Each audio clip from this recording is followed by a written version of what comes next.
18장 28절에서 19장 16절까지 말씀인데 좀 길기 때문에 군데군데 이렇게 넘어가면서 함께 보도록 하겠습니다. 먼저 요한복음 18장 28절 말씀을 제가 봉독합니다. 그들이 예수를 가야바에게서 관정으로 끌고 가니 새벽이라. 그들은 더럽힘을 받지 아니하고 유월절 잔치를 먹고자 하여 관정에 들어가지 아니하더라. 38절에서 40절 보겠습니다. 38절 빌라도가 이르되 진리가 무엇이냐 하더라. 이 말을 하고 다시 유대인들에게 나가서 이르되 나는 그에게서 아무 죄도 찾지 못하였노라. 유월절이면 내가 너희에게 한 사람을 놓아주는 전례가 있으니 그러면 너희는 내가 유대인의 왕을 너희에게 놓아주기를 원하느냐 하니 그들이 또 소리질러 이르되 이 사람이 아니라 바라바라 하니 바라바는 강도였더라. 19장으로 넘어와서 19장 1절입니다. 이에 빌라도가 예수를 데려다가 채찍질하더라. 5절 6절입니다. 이에 예수께서 가시관을 쓰고 자색 옷을 입고 나오시니 빌라도가 그들에게 말하되 보라 이 사람이로다 하매 대제사장들과 아랫 사람들이 예수를 보고 소리질러 이르되 십자가에 못 박으소서 십자가에 못 박으소서 하는지라. 빌라도가 이르되 너희가 친히 데려다가 십자가에 못 박으라. 나는 그에게서 죄를 찾지 못하였노라. 12절 13절입니다. 이러함으로 빌라도가 예수를 놓으려고 힘썼으나 유대인들이 소리질러 이르되 이 사람을 놓으면 가이사의 충신이 아니니이다. 무릇 자기를 왕이라 하는 자는 가이사를 반역하는 것이니이다. 빌라도가 이 말을 듣고 예수를 끌고 나가서 돌을 깐뜰 히브리 말로 가바다에 있는 재판석에 앉아 있더라. 16절입니다. 이에 예수를 십자가에 못 박도록 그들에게 넘겨주니라. 아멘. 잘 나오셨습니다. 계속해서 고난주간에 이 마음과 이 겸손과 이 십자가 예수 그리스도를 붙드는 그 믿음으로 남은 생애가 더욱더 복되시기를 예수님의 이름으로 축복합니다. 오늘 제목은 본디오 빌라도에게 고난을 받으사라는 제목입니다. 너무 잘 아시죠? 한번 따라서 해봅시다. 본디오 빌라도에게 고난을 받으사. 오늘 본문은 특히 예수님께서 이 로마 총독 빌라도 앞에서 재판을 받으시는 장면입니다. 그런데 오늘 등장하는 이 빌라도라는 한 사람은 그 순간의 결정과 순간의 판단을 잘못해서 수천 년이 지난 지금도 전 세계 성도들의 입에 오르내리고 있는 아주 불의한 사람으로 그렇게 낙인이 찍혀 있죠. 오늘도 우리는 이 빌라도의 이름을 조금 전에도 언급하고 우리 입술로 말을 했습니다. 그게 언제 나왔습니까? 사도신경 신앙고백에 나왔지요. 전 세계가 또 교회마다 사도신경 신앙고백을 하는 교회는 공적으로 매 예배 때마다 사도신경을 고백할 때마다 이 본디오 빌라도의 이름을 언급하고 있습니다. 본디오 빌라도에게 고난을 받으사 십자가에 못 박혀 죽으시고, 여러분 참 잘 살아야 될 것 같아요. 이거 참 본디오 빌라도만 나쁜 사람이 아니고 저와 여러분의 신앙생활이나 삶도 잘 살아야 죽고 난 뒤에 우리의 이름을 선한 사람으로 인정할 거냐, 아니면 매번 수년 수십 년이 지나도 그 사람 이러면서 악한 사람으로 남을 거냐. 이건 참 우리 잘 살아야 될 것 같아요. 본디오 빌라도는 마음으로는 예수님에게서 죄를 발견하지 못했노라 라고 했지만 오늘 본디오 빌라도는 완전히 무너졌습니다. 오늘 그 모습을 보면서 하나님께서 우리에게 주시는 메시지를 발견했으면 좋겠습니다. 여러분, 본디오 빌라도의 이름의 뜻이 뭔지 아십니까? 저는 감사하게도 어릴 때 청소년 시절에 이 본디오 빌라도라는 이름에 대해서 배웠습니다. 그래서 그 이름을 외칠 때마다 그래도 이 사람이 어떤 사람인가라는 것을 조금 생각하면서 사도신경을 고백했습니다. 원래는 이 본디오 빌라도라는 이름은 라틴어 폰티우스 필라투스라는 이름에서 유래가 되었지요. 그래서 이 본디오라는 폰티우스라는 것은 그가 속한 로마 가문입니다. 쉽게 말하면은 그 폰티 가문의 출신임을 나타내는 last name이 본디오라는 거예요.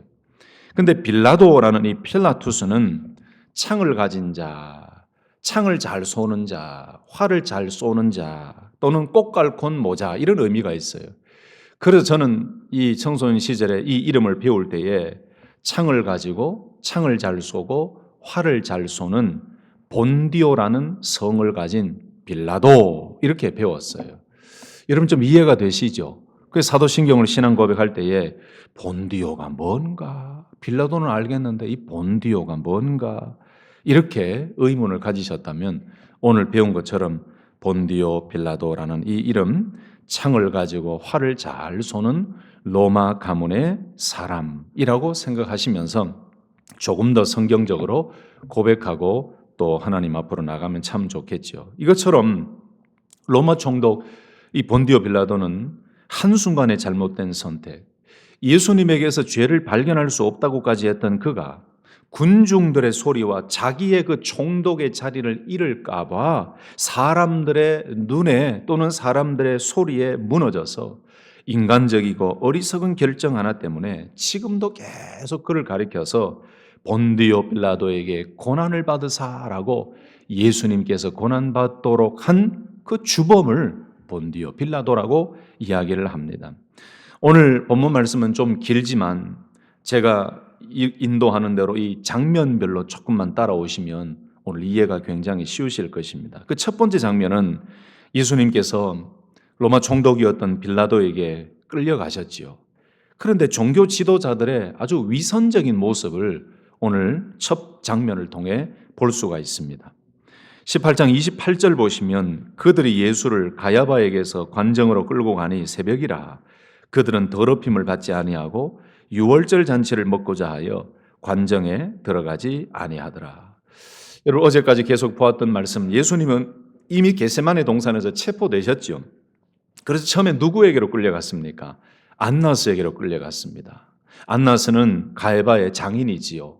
실세였습니다. 이전에 대제사장이었지만 실세였어요. 그래서 1차 면접을 보고 이 안나스가 가야바에게 보내요. 이 가야바가 문제점을 삼아서 또 그 문제를 만들어서 빌라도에게 보내지요. 그래서 이 로마 총독 본디오 빌라도의 관정으로 끌고 가는 그 첫 번째 장면이 오늘 본문에 나온 장면이에요. 그런데 참 아이러니한 장면이지요. 왜냐하면 유대인들이 그렇게 끌고 왔어요. 종교 지도자들과 함께 끌고 왔어요. 그런데 유월절 잔치, 유월절 식사, 그 예배라는 명목 하에 그 참여를 위해서, 유월절 잔치에 참여하기 위해서 이방인의 집이었던 이 총독의 관정 안으로는 들어가지 않고 관정 밖에서 버티고 서 있는 거예요. 관정에 들어가지 않았다. 이것은 그들이 이 로마 사람의 이방인의 집에 들어가면 부정하다라고 그들은 다 깨닫고 생각하고 있었기 때문에 특별히 유월절, 무교절을 포함한 유월절 식사를 준비하고 있을 때 의식적으로 형식적으로 우리는 정결을 해야 되라는 생각을 가지고 들어가지는 않아요. 그러나 예수님을 끌고 왔어요. 다시 말씀드리면 예배, 유월절을 위해서 종교적으로 성결, 정결을 지키겠다라는 그 의도죠. 근데 여기 너무나 이 아이러니컬하고 이 좀 안 맞는 말씀이죠. 하나님의 아들을 죽이려고 하는 죄를 지금 저지르고 있는 그 순간인데 겉으로는 종교적인 정결 예식을 지키려고 하는 아주 지독한 위선의 모습을 보여주고 있어요. 여기 보세요. 겉으로는 부정해지지 않으려고 합니다. 그런데 실제로는 이미 가장 큰 죄, 예수님, 그 진리 되시고 메시아 되신 예수님을 죽으려고 죄를 덮어 씌워서 이 죄를 저지르고 있어요. 그들은 겉으로는 유월절을 준비합니다. 그런데 실제로는 참된 유월절의 어린 양이신 예수 그리스도를 지금 죽이려고 하고 있어요.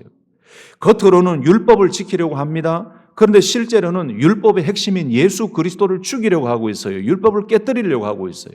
이 모습을 보면서 참 얼마나 하나님 앞에 예수님 앞에서 이 형식적이고 아주 가식적인 그들의 예배의식이고 유월절을 준비하는 모습인가를 보게 됩니다.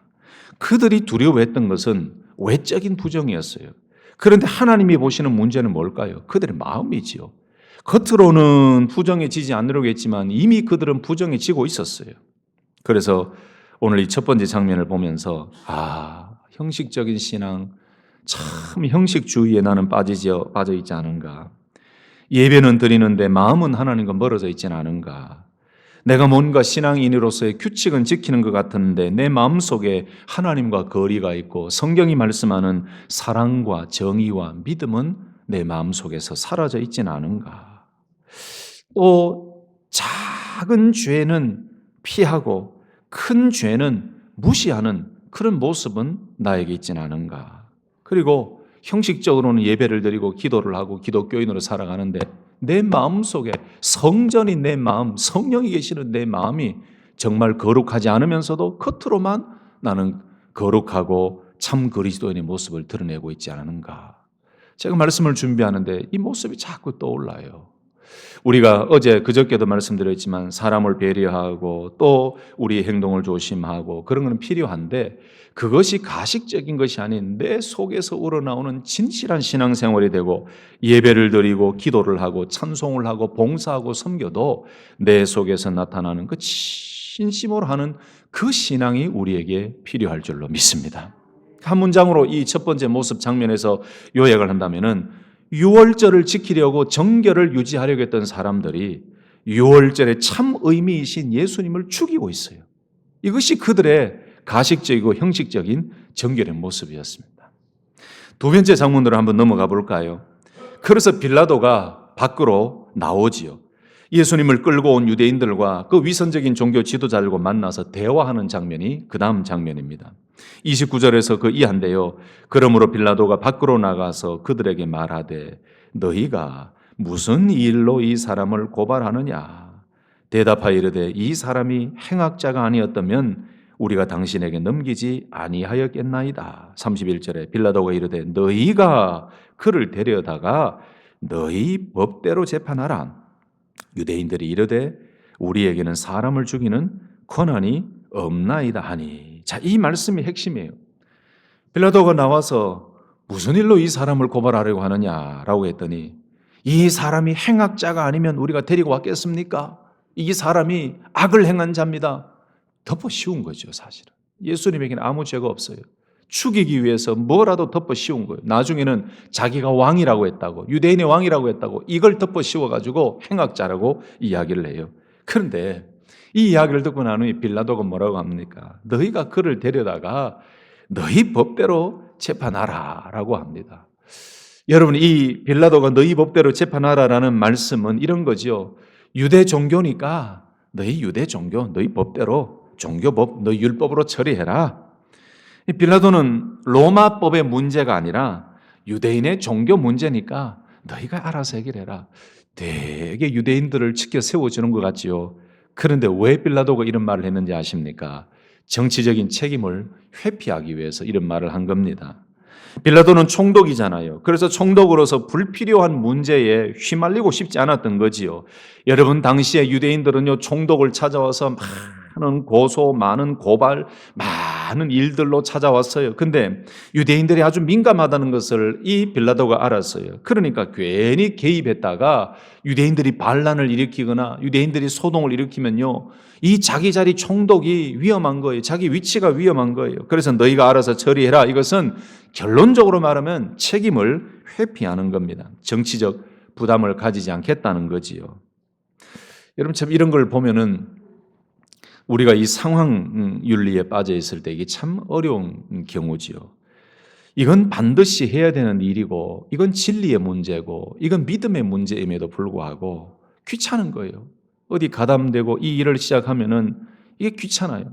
칭찬만 듣고 싶은데 진리이지만 바른 일이지만 이 일을 하면 괜히 딴소리 들을 것 같고 이런 일들이 많지요. 직장생활이나 신앙생활 할 때에. 이 사실은 진리 앞에서 책임을 회피하는 것, 이건 무책임은 하나님 앞에서도 옳은 일은 아닐 것입니다. 사랑하는 성도 여러분, 진리다라고 생각하고 이건 하나님의 말씀이다라고 생각하고 이것은 하나님이 기뻐하시는 일이라고 생각되어진다면 회피하지 마시고 뒷일을 두려워하지 마시고 늘 진리의 예수 그리스도를 붙들고 믿음으로 당당하게 나가는 우리 귀한 성도님들 되시기를 예수님의 이름으로 축복합니다. 여러분, 이 두 개의 장면을 보면은 모두가 책임을 회피해요. 더군다나 유대인들의 반응이 중요해요. 우리에게는 사람을 죽일 권한이 없습니다. 그건 그 당시 법적으로 맞는 말입니다. 그런데 이 유대인들도 자기 자신이 책임을 회피하는 거예요. 이미 다 예수님을 죽이려고 죄인으로 정죄해놓고 빌라도 앞에 끌고 왔는데 결정적인 판결을 내리고 죽음의 길로 막 가는 그 땅땅땅 하는 그 일은 빌라도에게 맡겨버려요. 그러니 빌라도나 유대인들이나 똑같아요. 책임을 회피하는 거예요. 진리 대신 예수 그리스도를 무시하고 책임을 회피하는 거죠. 그래서 우리는 항상 조심해야 됩니다. 우리도 오늘 유대인들과 같은 모습이 될 수 있습니다. 또 우리는 빌라도와 같은 모습이 될 수가 있습니다. 예배드리고 신앙생활할 때에 겉모습이 아니고 진심으로 예배드리고 진심으로 기도하고 진심으로 찬양하고 진심으로 봉사하고 섬기고 교제할 때 그 속에서 능력이 나타나고 성령의 기적이 나타날 줄로 믿습니다. 그 다음 장면을 보시면 빌라도와 예수님과의 이제 본격적인 대화의 장면입니다. 여기에 물음과 대답이 나오지요. 33절에 보시면 내가 유대인의 왕이냐, 35절에 보면 내가 무엇을 하느냐, 36절에 보면 예수께서 대답하시되 내 나라는 이 세상에 속한 것이 아니니라. 만일 내 나라가 이 세상에 속한 것이었다면 내 종들이 싸워 나로 유대인들에게 넘겨지지 않게 하였으리라. 이제 내 나라는 여기에 속한 것이 아니니라. 놀라운 진리의 말씀을 하셨죠. 유대인들이 또는 많은 이스라엘 백성들이 종려주일에 호산나 다윗의 자손이여 라고 얘기했을 때 그들이 원했던 것은 정치적인 메시아였죠. 그게 컸지요. 그런데 오늘 이 빌라도의 질문에 예수님께서 말씀하신 것은 내 나라는 이 세상에 속한 것이 아니다. 만약에 내가 이 땅의 나라의 왕이다, 그 의미를 가지고 있다면 지금 내 모든 종들을 시켜서라도 이 모든 일들을 다 해결해 버렸을 것이다. 나를 넘겨지지 않도록 했을 것이다. 그러나 이제 내 나라는 여기에 속한 것이 아니다. 여러분, 예수 그리스도가 만유의 주가 되시고 만왕의 왕이 되신다는 것은 단지 그 유대 땅 그 나라의 왕이 아니라 온 우주 만물을 통치하시는 하나님, 전능하신 하나님이라는 사실을 오늘 빌라도의 질문에 이렇게 이야기한 거예요. 만왕의 왕이시고 만유의 주가 되신 예수님. 그래서 37절에 또 빌라도가 이렇게 물어요. 그러면 네가 왕이 아니냐? 예수께서 대답하시되 내 말과 같이 내가 왕이니라. 내가 이를 위하여 태어났으며 이를 위하여 세상에 왔나니 곧 진리에 대하여 증언하려 함이로다. 놀라운 말씀 아닙니까? 왜 예수님께서 이 땅에 오셨는지 이렇게 말씀해요. 내가 이를 위하여 태어났고 이를 위하여 세상에 왔다. 예수님께서는 이 놀라운 구원의 일을 이루고 왕으로서의 사명을 감당하기 위해서 이 땅에 태어났고 세상에 왔다. 그리고 진리에 대해 증언하러 이 땅에 나는 왔다. 빌라도에게 예수님이 누구신지를 아주 명확하게 설명해 주셨습니다. 그 다음 장면에 넘어오시면 39절 이하인데요. 6월절에 유대인을 놓아주는 그런 전통이 있었습니다. 그래서 빌라도가 누구를 놓아주기를 원하느냐? 유대인의 왕을 너희에게 놓아주기를 원하느냐? 이 사람을 너희에게 놓아주기를 원하느냐라고 했을 때 40절에 뭐라고 합니까? 그들이 또 소리질러 이르되 이 사람이 아니라 바라바라 라고 이야기해요. 예수님 놓아주지 말라는 거죠. 바라바를 놓아주라는 거죠. 바라바는 강도였습니다. 얼마나 크게 소리 질렀겠습니까? 얼마나 어리석고 무지한 사람들의 외침이었겠습니까? 진리와 진실 되신 예수님, 생명 되시고 길이 되신 빛이 되신 예수님이 자기들 앞에 있음에도 불구하고 깨닫지 못하고 눈이 가려져서 놓아주지 말고 바라바를 놓아주라고 하는 이 어리석은 자들의 모습. 여러분, 그래서 신앙생활할 때 우리에게 필요한 것은 진리 되신 예수 그리스도를 바로 볼 수 있는 영의 눈이 열려야 될 줄로 믿습니다. 말씀을 읽고 신앙생활할 때 여러분 성령의 역사하심을 볼 수 있는 영적 눈이 열려야 될 줄로 믿습니다. 세상적으로 보여지는 환경만 보고 끝날 것이 아니라 그 환경 속에서 하나님께서 역사하시는 그 놀라운 영적인 것을 분별할 수 있는 통찰력도 우리 가운데 있어야 될 줄로 믿습니다. 어두워지면 하나님이 하시는 일을 깨닫지를 못해요.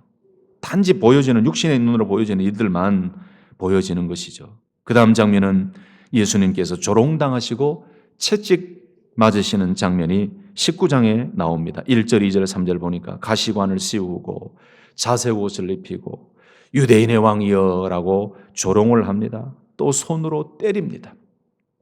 여러분 어제도 말씀드렸죠. 왜 예수님께서 만왕의 왕이 되신 예수님께서 왜 이렇게 조롱을 당하시고 손으로 맞으시고 채찍질을 당하셨습니까? 그 이유는 우리의 죄를 위해 하나님의 뜻을 이루시기 위해 예수님께서 한 말씀만 하셔도 그 자리에서 그 자기를 조롱하던 자들을 한순간에 쓸어버릴 수도 있었을 것인데 묵묵하게 맞고 채찍질 당하시고 조롱당하셨습니다. 왜요? 저와 여러분의 죄 때문에. 이것만 생각해도 우리는 신앙생활할 때 너무나 감사하지 않습니까? 왜 예수님이 돌아가시고 왜 모욕을 당하시고 조롱당하셨는가? 어제도 잠깐 언급했지만 이렇게 예수님께서 우리를 구원하시기 위해 채찍에 맞으시고 조롱당하셨는데 우리는 조금 더 피해를 안 입으려고 그래요. 복음 때문에 받는 피해, 예수님을 믿는다는 것 때문에 당하는 조금의 손해, 이것도 안 당하려고 그래요. 근데 여러분, 예수 믿음 자체가 벌써 고난의 길을 걸어가는 겁니다. 오늘 하루도 직장 생활이나 가정에서나 비즈니스를 하거나 사람들과 만날 때 내가 예수 믿는 것 때문에 애매하게 고난당하고 외면당하더라도 여러분 그거는 실패가 아니라 진리의 대신 예수님을 따라가는 신앙의 길이고 우리를 위해 고난의 길을 걸어가신 예수님을 따라가는 믿음의 길이라는 것을 기억하시고 좀 예수님 때문에 복음 때문에 당하는 고난과 당하는 여러 가지 소외든 여러분 기쁨으로 받아들일 수 있기를 예수님의 이름으로 축복합니다. 교회에서 신앙생활할 때도 이것이 주의 몸된 교회를 일이라면 주의 영광을 위한 일이라면 조금 손해보는 것도 손해를 봐야지요. 그리고 하나님의 영광을 위한 것이라면 우리가 해야 될 모든 헌신과 그리고 여러 가지 힘들고 어려운 일들도 함께 감당하며 주의 고난에 동참하며 나가는 그것이 예수를 닮는 모습인 줄로 믿습니다. 그 다음에 4절과 5절, 19장 4절 5절 보면요, 예수님에게 죄가 없다는 것을 빌라도가 알면서도 무책임하고 타협하는 모습이 나오지요.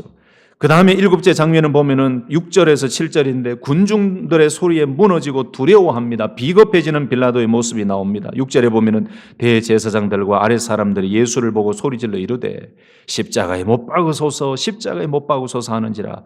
빌라도가 이르되 너희가 친히 데려다가 십자가에 못 박으라. 나는 그에게서 죄를 찾지 못하였노라. 여러분 빌라도는 죄를 찾지 못했다 그랬어요. 예수님에게서 죄를 찾지 못했다 그랬습니다. 그런데 7절에 보니까 유대인들이 대답하되 우리에게 법이 있으니 그 법대로 하면 그가 당연히 죽을 것은 그가 자기를 하나님의 아들이라 합니다. 여러분 아까 말씀드렸죠. 죄가 없으면 행악자가 아니면 우리가 당신에게 데리고 왔겠습니까? 라고 말했는데 그 악을 저질렀다는 그 죄를 덮어 씌운 게 뭐냐 하면은 자기가 하나님의 아들이라고 했다는 거예요. 이런 무식한 사람들이 있습니까? 예수님을 모르니 하나님의 아들이 자기 눈앞에 있음에도 불구하고 하나님의 아들이라고 했다는 진리의 말씀을 선포하셨는데 그것을 잘못 오해해서 그가 자기를 하나님의 아들이라고 했으니까 모욕죄입니다. 이 사람은 반드시 죽어야 됩니다. 이것이 법대로 하는 것입니다. 라고 이야기를 해요. 여기에 빌라도가 무너집니다. 8절에 보세요. 빌라도가 이 말을 듣고 뭐 했다고요? 더욱 두려워하여 그랬습니다. 여러분 사람이 살다 보면 막 군중들의 소리를 크게 들으면요 사람이 막 두려워집니다. 이건 사실이에요. 근데 여러분 다수결의 원칙이 다 진리가 아닙니다. 군중들의 소리가 다 진리가 아닙니다. 데모하는 수천 수만 명의 사람들의 소리가 다 진리고 합법이 아니에요. 그때 우리에게 필요한 것은 누가 진리고 무엇이 진리인가를 깨달아야 돼요. 오늘 이들은 그걸 몰랐어요. 그런데 빌라도가 예수를 놓으려고 힘썼으나 12절에 유대인들이 소리질러 이르되 이 사람을 놓으면 가이사의 충신이 아니니이다. 무릇 자기를 왕이라 하는 자는 가이사를 반역하는 것이니이다. 여러분 12절에 저는 오늘 가장 핵심적인 메시지라고 저는 생각해요.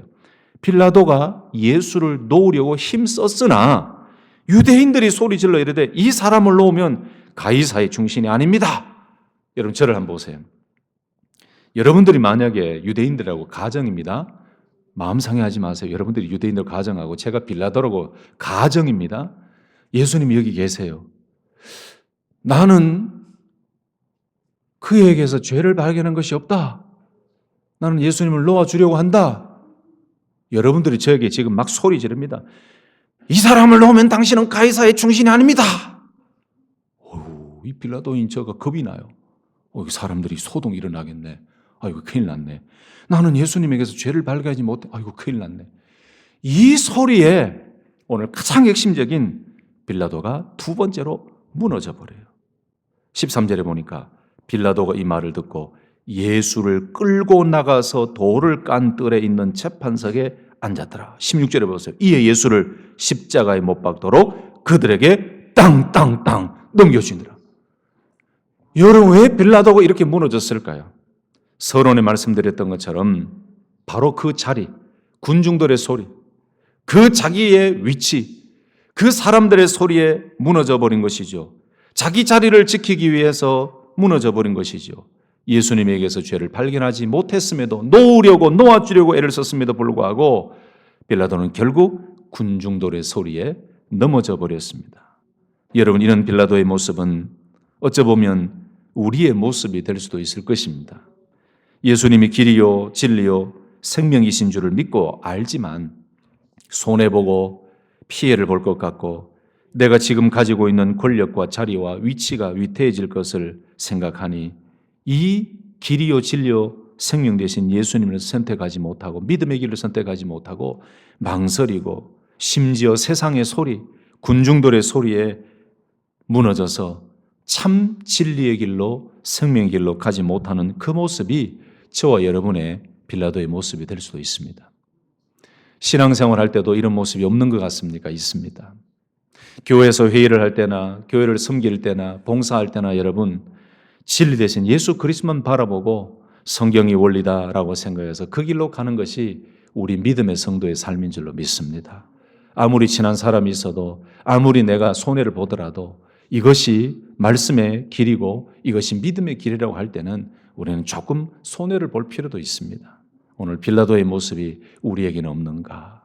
우리는 책임을 회피하고 우리는 오늘 빌라도의 그런 군중의 소리에 무너져서 진리 대신 예수 그리스도를 십자가에 못 박도록 내어 맡기는 그런 무책임한 삶의 모습은 없는가를 깊이 생각하면서 오늘 본디오 빌라도에게 고난을 받으사라는 이 말씀을 계속 되새기며 우리 예수 그리스도의 죽으심이 바로 나를 위한 묵묵한 십자가의 죽으심이었다는 것을 다시 기억하시고 오늘 주님과 동행하는 믿음의 삶이 되시기를 예수님의 이름으로 축복합니다. 아멘. 기도하겠습니다.